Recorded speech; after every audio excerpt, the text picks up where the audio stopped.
Bine ați venit, dragilor, din Zodia Balanță, oriunde v-ați afla în această lume mare. Sunt bucuroasă să fim din nou împreună la o nouă lectură pentru perioada cuprinsă între 1 și 8 martie inclusiv. Așa că, dragilor, toți cei care aveți nu doar Soarele, ci și Luna, Venus sau Ascendentul în Zodia Balanță, această lectură este de asemenea și pentru voi. Ca de fiecare dată vă readuc aminte, este totuși o lectură general colectivă, așa că vă rog să luați decât ceea ce va rezona cu voi. Ca de fiecare dată nu pot începe această lectură, sau cel puțin nu înainte de a le mulțumi din suflet tuturor celor care mă susțineți prin fiecare comentariu, prin fiecare gest de apreciere și prin fiecare gând bun care vine din partea voastră, așa că mii de mulțumiri. Iar dacă sunteți aici pentru prima dată, vă urez bun venit și dacă la finalul acestei lecturi simțiți că ați rezonat, că mesajele v-au adus un pic de claritate, un pic de ghidare sau liniște interioară, vă invit cu mare drag să vă și abonați și, desigur, să susțineți acest canal printr-un simplu like. Și acum, pentru că s-a întors o carte, avem Runa Vikingă Algiz, care îmi vorbește de protecție, de curaj, de siguranță, de a sta oarecum în alertă, de a fi atentă. Poate că unii dintre voi în acest moment aveți parte de o trezire sau ceva legat de sănătate sau de familie, cumva poate solicitați ajutorul divin vis-a-vis de situații legate de sănătate sau de anumiți membri din familie. Noi hai să mergem mai departe și să vedem. A fost un mesaj aleatoriu care a ținut morțiș să iasă. Haideți să vedem care sunt energiile pentru această primă perioadă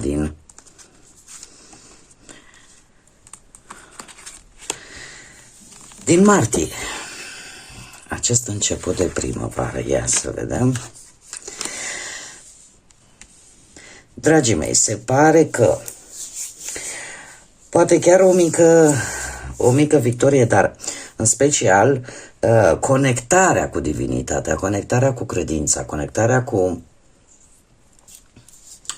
acea energie care te menține, cum să spun eu, protejat, să spunem așa, va aduce niște schimbări, în viața voastră și eu aș spune că vă va da și mai multă voință și putere să vă regenerați, e ca și cum o forță protectoare vine în sprijinul vostru pentru a lupta poate împotriva unei energii negative, poate a reușit să rezolvați anumite conflicte și eu aș spune că chiar dacă acest lucru cu Runa Vikingă Isa ar putea să vă pună într-o fază de pauză, într-o fază de, să zicem, inactivitate temporară. Nu este ceva pe o lungă durată de timp, dar vă va ajuta să fiți mai buni strategi, să acționați cumva mai organizat, de ce nu mai concentrați pe ceea ce vă interesează cu adevărat, dar într-un mod înțelept. Poate în felul acesta e ca și cum cineva ți-ar spune toate se întâmplă la timpul lor sau este momentul să analizați mai bine anumite situații, anumite lucruri din viața voastră fără să vă grăbiți. Dar e vorba de ceva anume de o dorință, de o manifestare pe care voi vă doriți din tot sufletul și chiar începutul acestei perioade posibil să vină ceva care să vă lumineze drumul și să-ți dea siguranța aia că avansezi, dar nu oricum, ci cu înțelepciune, cu cumpătare și cu o analiză mult mai bună. A spune că foarte mult se va manifesta mai mult pe partea asta profesională, și, desigur, și material. Dar se poate adapta, desigur, și pe partea asta a sentimentelor, a vieții emoțional-sentimentale. Haideți să vedem acum ce vine pentru dragii mei din Balanță în perioada 1-8 martie 2026. Să vedem.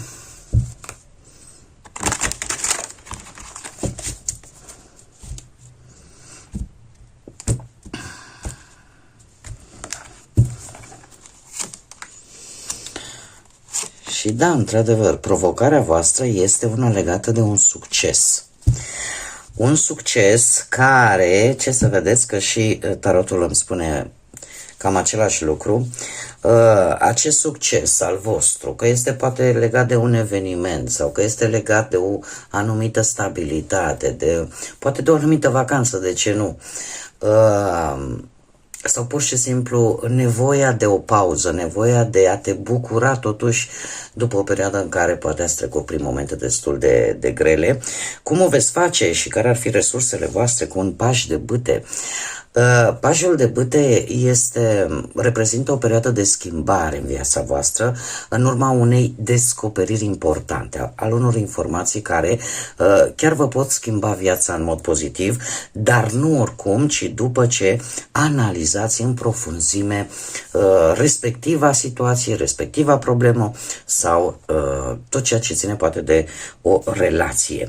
Nu știu dacă zodiile de foc, berbec, leu, săgetător să vă spună ceva, poate că unii dintre voi aveți planete în aceste zodii sau chiar ascendentul, cer scuze, sau zodia pești, care de asemenea ori poate să vă creeze o stare de confuzie, această zodie, ori pur și simplu cei care o aveți în harta voastră astrală să fiți în această perioadă de timp, mai către sfârșitul ei este adevărat, un pic mai precauți. De ce? Lucrurile nu vor fi foarte clare, tocmai de aceea avem și pe Isa care chiar recomandă o perioadă de repaus, o perioadă de pauză.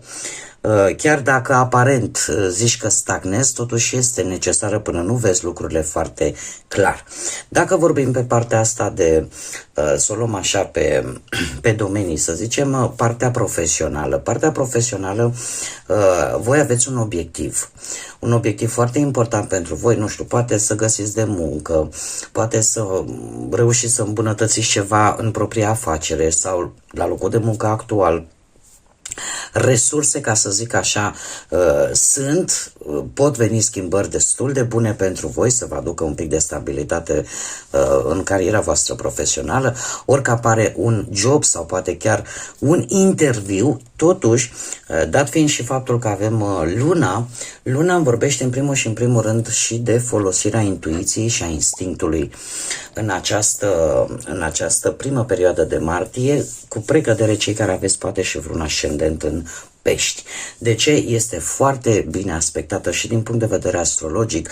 Pentru asta, dacă cei care își doresc pot să urmărească și lectura întreagă pentru luna martie, dar referitor la voi, aș spune că este o perioadă în care trebuie să regândiți serios lucrurile și să nu vă grăbiți. Să analizați și până nu vedeți cu claritate ce este bine pentru necesitățile voastre din punct de vedere al carierei profesionale, nu este neapărat o perioadă foarte bună să luați așa o decizie la cald, să spunem. Trebuie să așteptați un pic până veți lua acele decizii importante. Ideea e să nu vă grăbiți. Dacă vorbim, nu știu, de bănuți, probabil că vreți să creșteți economic și acum, la drept vorbind, cine nu vrea, sau vreți să obțineți o anumită sumă de bani provenită din propriul vostru efort, din propria voastră muncă, nu știu, o recuperare de ceva bănuți. Pajul de bâte spune că poate apărea ori vreo creștere la salariu, ori că reușiți cumva să aveți parte de acest câștig neașteptat care cumva să te echilibreze un pic pe finanțe. Totuși, cu luna aici, aș zice că ar fi bine totuși să nu-i cheltuiți, chiar dacă îi obțineți, să încercați să economisiți sau să nu fiți tentați să investiți în ceva foarte strălucitor, foarte atractiv sau cel puțin nu înainte de a analiza foarte bine lucrurile și a vedea exact cu transparență dacă se merită să, nu știu, să dați un împrumut sau să investiți în ceva sau nu.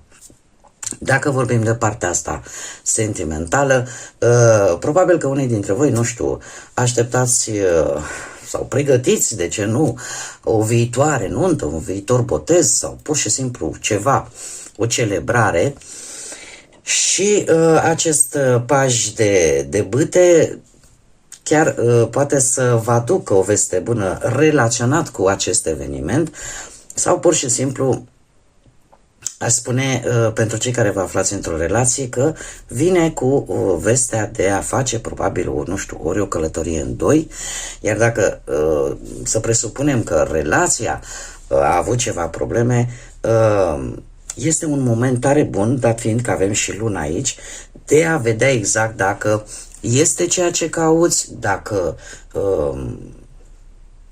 ești acolo unde trebuie sau în relația care trebuie. Dar până nu vei vedea acest lucru clar, e bine totuși să nu luați decizii importante. Dacă vorbim de cei care sunteți singurei, așteptați poate și voi sau pur și simplu vă apare un eveniment care, să știți că nu vine întâmplător. De ce? Pentru că vă aduce șansa de a avea un posibil nou început în dragoste, în viața asta sentimentală, cu cineva ori mai tânăr, ori cu un comportament foarte vivace, foarte tineresc, posibil să aibă legătură și cu zodiile de foc, berbec, leu, săgetător, dar să zicem așa, va fi o atracție și nu neapărat fizică, cât prin atitudine. Cât o să vă placă totuși atitudinea acestei energii, dat fiind că avem luna aici, asta îmi spune că, la fel, nu e un moment bun să vă grăbiți, să începeți totuși. Mai analizați, mai căutați informații, da? Cum de asemenea, eu spune că luna aici, în afară de faptul că vine accentuat foarte mult partea asta a intuiției, a instinctului, totuși este o perioadă în care parcă nu e bine nici să începi o relație, dar cumva nici să renunți la ea. Este o perioadă de tatonare a terenului, să vezi dacă într-adevăr lucrurile sunt așa cum le vezi în acest moment. Pentru că e posibil să descoperi informații care să te ajute mai târziu și să iei o decizie clară, fără prea multe bătăi de cap. Haideți să vedem ce poartă vi se deschide, dragilor din Balanță, în această primă perioadă de martie 8 martie și avem poarta sau ușa creativității, ne vorbește de inovare, imaginație, inspirație, expresie și viziune. Dragilor, se pare că sunteți, așa cum bine am văzut cu luna, sunteți mergeți foarte mult pe instinct, pe creativitate, pe faptul că puteți avea chiar și vise, să spunem așa, nu neapărat premonitorii, cât care să-ți trezească interesul sau să te pună în gardă, de ce nu? Avem foarte bine aici cu runa vikingă Soilo, care vorbește de conexiune divină și care chiar te poate ajuta. Sunteți mult mai inspirați în această perioadă și probabil că și felul vostru de a vă exprima va fi unul la fel de creativ. Și acum, un mic mărțișor. Un mic mărțișor sub forma unui mesaj special pentru domnișoarele și doamnele din zodia Balanță pentru această perioadă, dat fiind și faptul că avem pe 1 martie mărțișorul, avem pe 8 martie ziua femeii, așa că special pentru doamnele, domnișoarele mele dragi din Balanță, în primul și în primul rând un la mulți ani și să rămâneți puternice, și vivace și să fiți înconjurate așa de multă iubire, de mult respect din partea celorlalți. Și haideți să vedem un mesaj special pentru voi. Sunt foarte multe, mai încercăm un mesaj, te rog, pentru dragile mele din Balanță. Sper ca domnii să nu se supere, dar am simțit nevoia să dau și eu un mărțișor, un mic cadou expresiv, să zicem așa.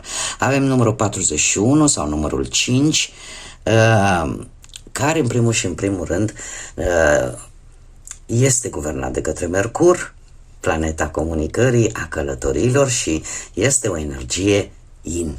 Ne vorbește de inteligență, de curiozitate, de expansiune, de a fi original. Este într-adevăr o energie schimbătoare, dar care vă va îndemna să cunoașteți, să călătoriți, să diversificați, să fiți foarte comunicative și să fiți doritoare, să zicem așa, de experiențe, de noi experiențe, unde, de asemenea, aceste noi experiențe pot veni și cu necesitatea de a fi un pic mai flexibile, de a vă adapta un pic mai bine și a vă da seama că cumva lucrurile nu sunt decât alb și negru, ci cumva câteodată mai au și nuanțe de gri.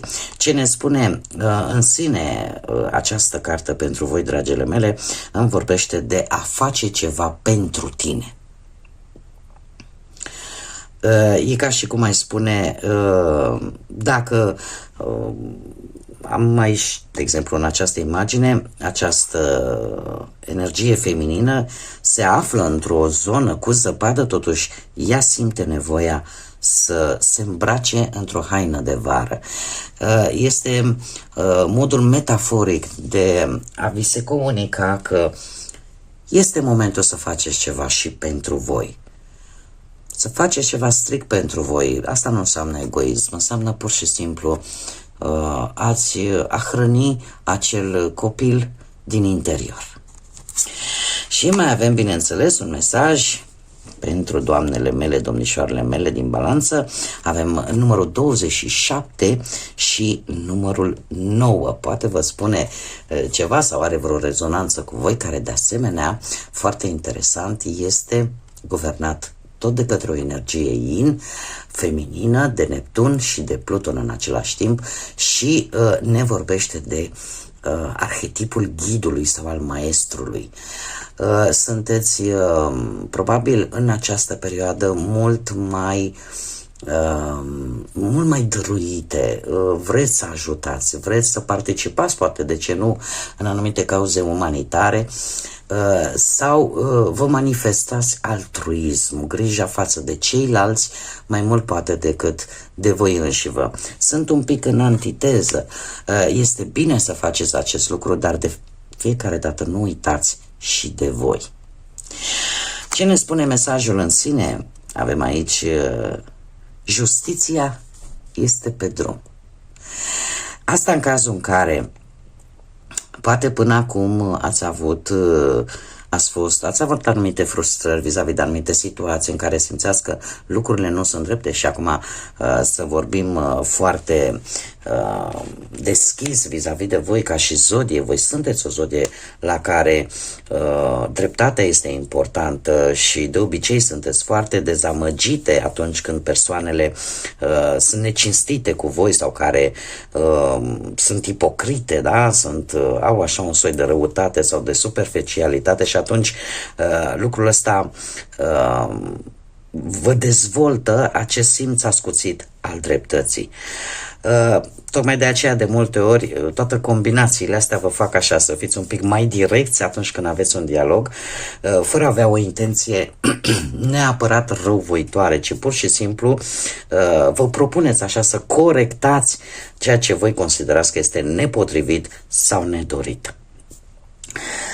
Așa că e posibil ca ceva să se îndrepte, undeva să se facă dreptate.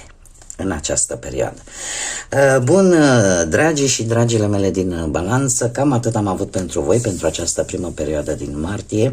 Eu vă mulțumesc din suflet că ați fost alături de mine și până la o nouă lectură, când cu siguranță ne vom reîntâlni, nu uitați, dragilor și dragile mele, că sunteți suflete frumoase și puteți visa înalt, puteți zbura înalt.